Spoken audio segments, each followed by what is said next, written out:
Under the banyan, the lamps are kindled and the temple bells wake the night. Tonight, the legend of Kempegovda, the founder of Bengaluru. In the age of mighty Vijayanagar, walked a man of steadfast honor, Kempegovda, the noble Nadprabhu of Yelhanka. Born of the Morsu Vokkaliga line, he ruled with fairness and courage. Where others saw only forest and field, he saw a future city. For years, one dream burned within him, a town of 9 gates, a heaven for traders and weavers, blessed with water and strong walls. He sought the blessing of his emperor at Vijayanagar and returned to the red earth of Yelhanka to choose the sacred ground. He walked the land reading its slopes and springs and groves as a scholar reads a palm leaf, seeking where a city should stand.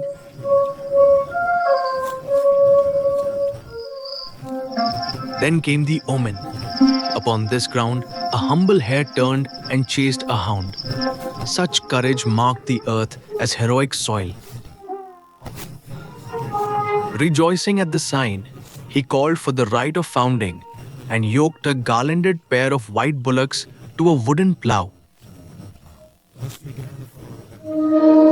Grasping the plough himself, he cut the first furrow, driving the oxen along the 4 directions to trace the streets to come.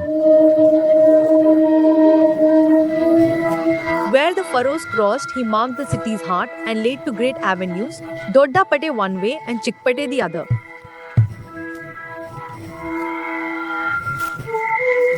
Around them, he planned the beat, a street for every trade, each guild in its quarter, a town ordered like a well-tuned raga. Word spread, and builders, merchants, and craftsmen came walking to the new town, their tools and their hopes upon their shoulders.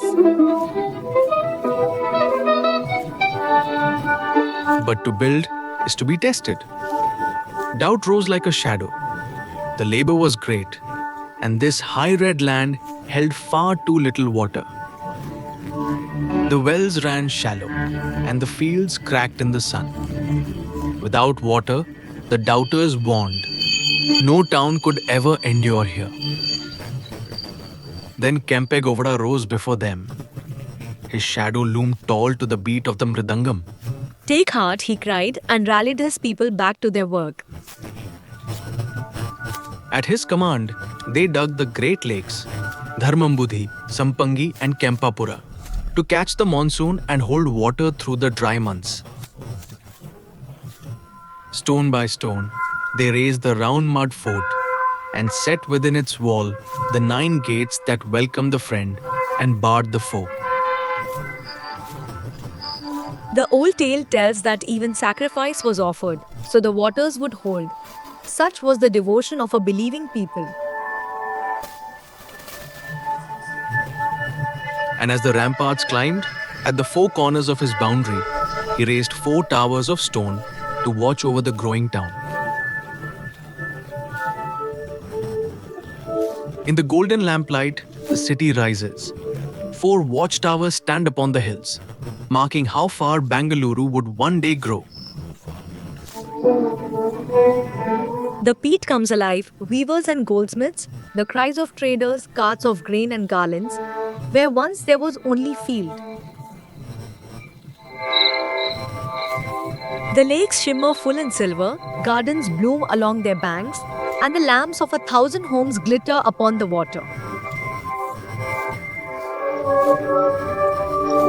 The people gather in gratitude and bless the Nat Prabhu, whose courage and care had given them a home to flourish in.